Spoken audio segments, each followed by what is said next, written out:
और नेपाल में इस समय सबकी नज़र इसी बात पर लगी है कि आज तय होगा कि अब कमान कौन संभालेगा नेपाल की। नेपाल में अंतरिम सरकार के गठन को लेकर लगातार मंथन चल रहा है।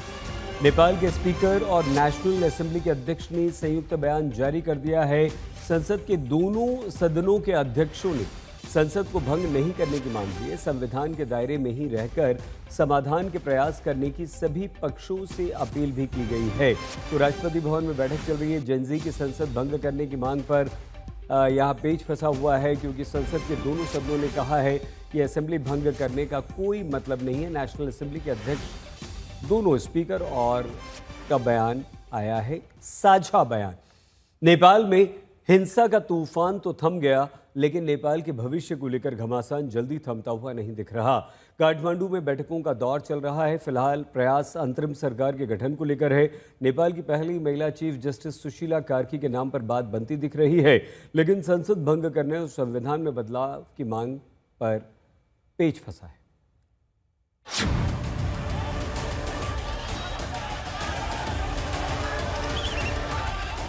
48 घंटे बाद भी नेपाल से हिंसा की दिल दहला देने वाली तस्वीरें आ रही हैं। काठमांडू के साथ साथ नेपाल के दूसरे शहरों पर भी युवाओं का आक्रोश जमकर फूटा। वीरगंज के मेयर के बंगले को कैसे जलाकर राख कर दिया, इसकी बानगी दिखाते हैं। हम इस वक्त मेयर के घर के अंदर आ चुके हैं और ये ज़रूर एक बड़ा सा हॉल रहा होगा, लेकिन आज इस हॉल की आप हालत देख सकते हैं, किस तरीके के हालात हैं। सब कुछ यहाँ जलकर जो है वो खाक हो चुका है और छत भी देख सकते हैं पूरी तरीके से यहाँ जल चुका है, टूट के बर्बाद हो चुका है और कुछ भी यहाँ नहीं बचा है। और थोड़ा अंदर की तरफ हम आके आपको दिखाते हैं। ये दरअसल ये किचन का एरिया है, ये ग्राउंड फ्लोर पर ही है, ये किचन का एरिया। यहाँ भी देखिए सब कुछ जो है तहस नहस कर दिया गया है। ये एक हम बेडरूम में आ गए हैं और बेडरूम की तस्वीरें देखिए, चारों तरफ तोड़फोड़, बर्बादी, आगजनी और लूटपाट। नेपाल के युवाओं ने क्रांति कर दी, तख्ता पलट कर दिया, ओली सरकार को उखाड़ फेंका। लेकिन नेपाल के संकटों का खात्मा यही नहीं होता। अभी तो ये अंगड़ाई है, आगे और लड़ाई है। बड़ी चुनौती ये है कि अब आगे क्या होगा।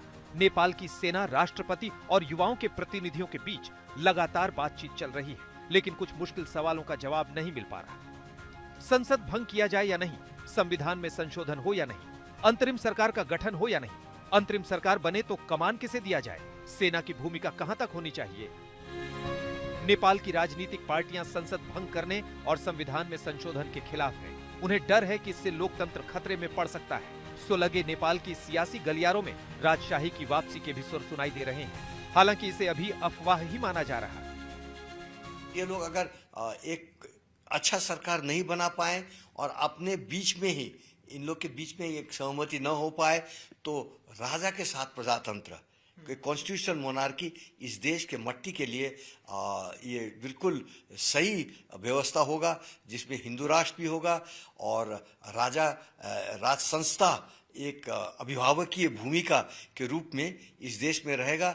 ये परिस्थिति आएगा तो देश के लिए बेहतर होगा, जैसे हमको लगता है। कुल मिलाकर नेपाल में अभी भी अनिश्चितता का दौर जारी है। सुशीला कार्की अभी भी अंतरिम सरकार की प्रमुख की रेस में सबसे आगे है, लेकिन अभी पूरी सहमति बनना बाकी है। अमित भारद्वाज के साथ सुमित चौधरी, काठमांडू, आज तक। ये सारी रिपोर्ट्स हम आपको दिखाएंगे, लेकिन नेपाल अभी भी सहमा हुआ है। डर हर किसी में भविष्य को लेकर संशय है और इसकी बानगी गोपालगंज में दिखाई दी। आज बसें सड़कों पर आईं, लेकिन सवारी के लाले पड़ गए। हमारी संवाददाता आशीष श्रीवास्तव की ये एक्सक्लूसिव रिपोर्ट। नेपाल में हम मौजूद हैं और इस बस में है जो नेपाल के बॉर्डर से भी कई सवारियों को अंदर लेके आती है। हम आपको नज़ारा दिखाएं तो बस खाली है पूरी, क्योंकि इस समय सवारियां उतनी नहीं आ पा रही हैं। बॉर्डर बंद होने की वजह से बहुत से लोग बॉर्डर के पार हैं, इधर नहीं आ पा रहे हैं। इस वजह से भी जो शहर की बसें हैं वो भी खाली चल रही हैं और ऐसे में कहीं ना कहीं थोड़ा जो नुकसान है वो तो उनको है ही, क्योंकि अभी कोई परिस्थिति क्लियर नहीं है। इस वजह से भी ये दिक्कतें हैं। ड्राइवर हैं हमारे साथ यहाँ पे नेपाल के, इनसे भी पूछ लेते हैं। ये बताइए कि बॉर्डर खुला है, ला पा रहे हैं आप लोग बस? नहीं, बॉर्डर तो बंद है सर। बंद है? हाँ जी। तो सवारियां कम हो रही है क्या? सर बॉर्डर बंद होने के कारण से सवारी कम है सर। कम है ना? हाँ, तो क्या आप लोगों को आइडिया है कब तक खुलेगा, कुछ पता है? अभी तक तो कोई जानकारी नहीं है सर, कोई जानकारी नहीं। कोई जानकारी नहीं है सर। 2-3 दिन भी लग सकता है, 1 महीने भी लग सकता है, अभी कोई जानकारी नहीं इसमें। तो थोड़ा नुकसान हो रहा है क्या? थोड़ा नहीं, बहुत नुकसान हो गया सर, बहुत नुकसान है। बहुत नुकसान। तो ड्राइवर जो है वो, क्योंकि खाली बस है और ऐसे परिस्थितियां हैं, हमारे साथ देखो कंडक्टर भी है। ये बताइए, बॉर्डर खुला है अभी बंद है? बंद है, बंद है, बंदी है, बंदी। तो ये बताओ, सवारियां तो कम है, आ नहीं पा रही क्या? यहाँ नहीं पा रही है बंदी की वजह से। तो नुकसान हो रहा है तुम लोगों को? नुकसान तो बहुत हो रहा है। देखिए, नेपाल में जो बसें हैं, सिटी बसें जो अंदर से बॉर्डर से भी लेकर अंदर आती हैं, बाहर उनके हालात ये हैं कि पूरी बसें खाली जा रही हैं। और इस समय जो ये लोग हैं ये भी परेशान हो रहे हैं कि आखिर जब बॉर्डर खुले, परिस्थितियां नॉर्मल हो, तो कहीं ना कहीं चीजें और सुखद हो पाए, जो कि ऐसे समय पर उनके सामने भी कोई रास्ता नहीं बचा है और वो भी अब उस पुराने ट्रैक पर लौटना चाहते हैं जहां से नेपाल ने शुरुआत की थी। नेपाल से कैमरा पर्सन नीरज कुमार के साथ आशीष श्रीवास्तव, आज तक।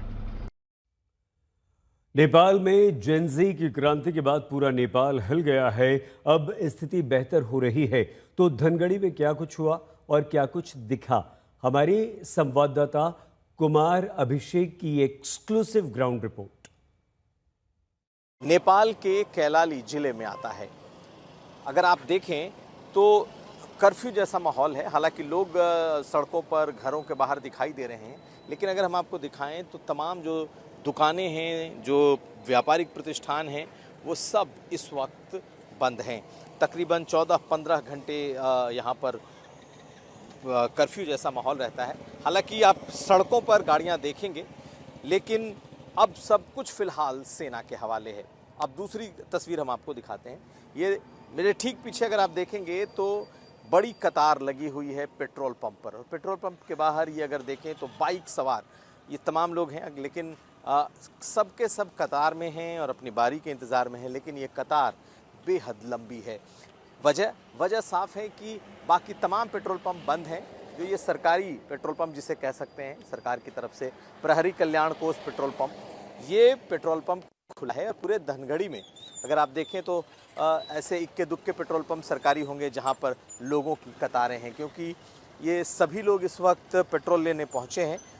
चूँकि कर्फ्यू जैसा माहौल है, आर्मी के हाथ में इस वक्त पूरा प्रशासन है, तो हम बात करने की कोशिश भी करेंगे लोगों से कि क्या है। भाई साहब ये बताइए, पेट्रोल का की किल्लत है, दिक्कत हो रही है या नहीं? नहीं बात कर पाएंगे। ये जो पेट्रोल की लाइन है, ये किस लिए लगी हुई है? क्या पेट्रोल पंप बंद हैं या फिर पेट्रोल की कमी हो रही है? ये पेट्रोल का कमी नहीं है। इसका रीज़न है अभी नेपाल में थोड़ा क्या बोलते हैं, अशांति है। जेएनजी का हाँ, आंदोलन हुआ था वाला, हाँ। इसलिए थोड़ा नेपाल का वो खराब है। तो बाकी पेट्रोल पंप खुले हैं कि बंद है? नहीं, अभी तो बंद है। कोई खुला होगा वो मालूम नहीं है। हाँ। लेकिन बाकी तो इधर नहीं है खुला।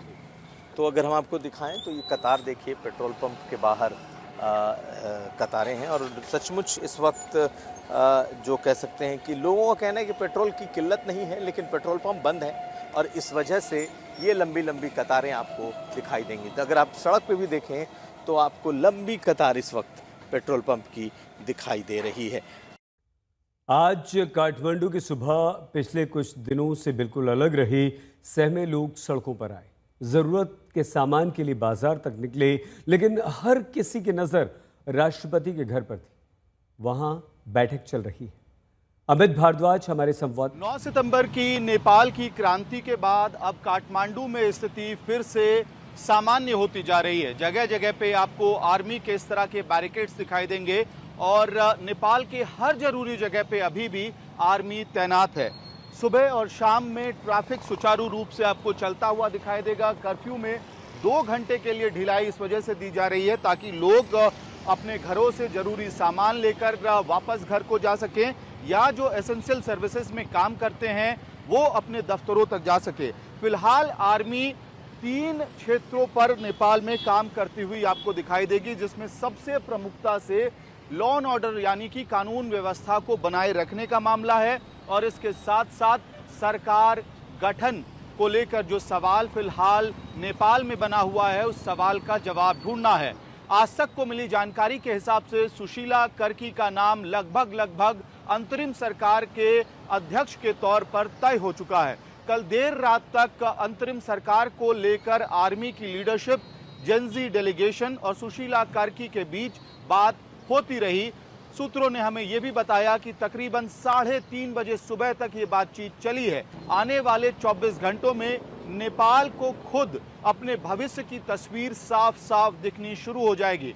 इस पूरी कार्रवाई में बलेन शाह भी एक बहुत अहम किरदार निभाते हुए दिख रहे हैं, जिन्होंने स्पष्ट रूप से अपना समर्थन सुशीला कर्की को दिया था अंतरिम सरकार के अध्यक्ष के तौर पे उनको बनाने के लिए।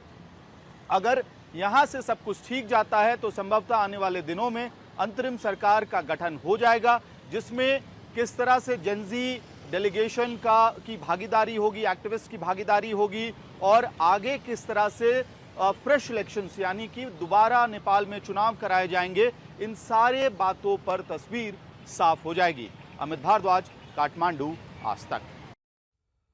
और आइए अब हम आपको दिखाते हैं क्रांति के बाद के निशान। नेपाल के ट्रैफिक ऑफिस पर युवा फोर्स का गुस्सा फूटा तो हर तरफ वहां तबाही ही तबाही दिखाई दी है। आशीष श्रीवास्तव की रिपोर्ट। नेपाल में जिस तरीके से हिंसा हुई, ये यातायात ऑफिस अगर हम आपको दिखाने की कोशिश करेंगे तो ये यहाँ का ट्रैफिक का ऑफिस है, जिसके हालात आप देख सकते हैं किस तरीके से सारी गाड़ियों को यहाँ पर जला दिया गया। यहाँ से सभी तरीके के जो सामान है वो ले लिए गए और कहीं ना कहीं आप जो देख सकते हैं वो सारा स्ट्रक्चर अभी पड़ा हुआ है, लेकिन सब जला हुआ है।